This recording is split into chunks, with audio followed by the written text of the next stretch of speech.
How's it manne? Ek en Sef, my beter helfte, het 'n week in Cyprus gaan spandeer.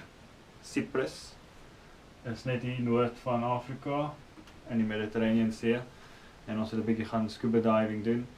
Dit was baie lekker geweest. Water was warm, skoon.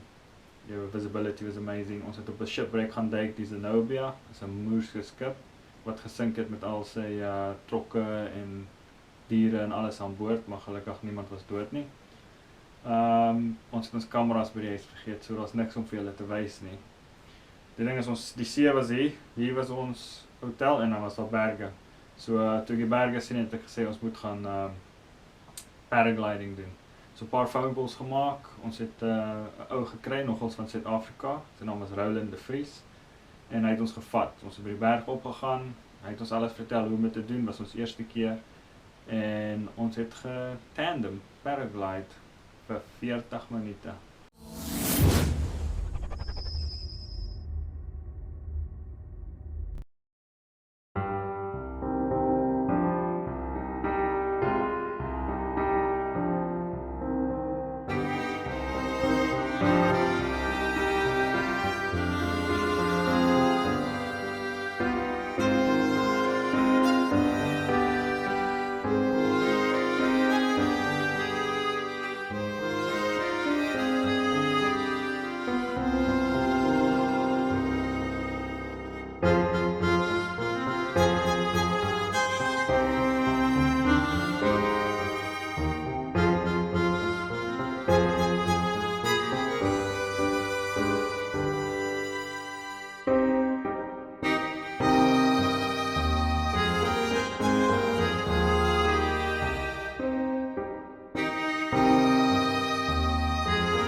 One ringgit for chicken nas.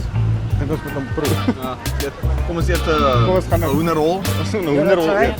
Ja,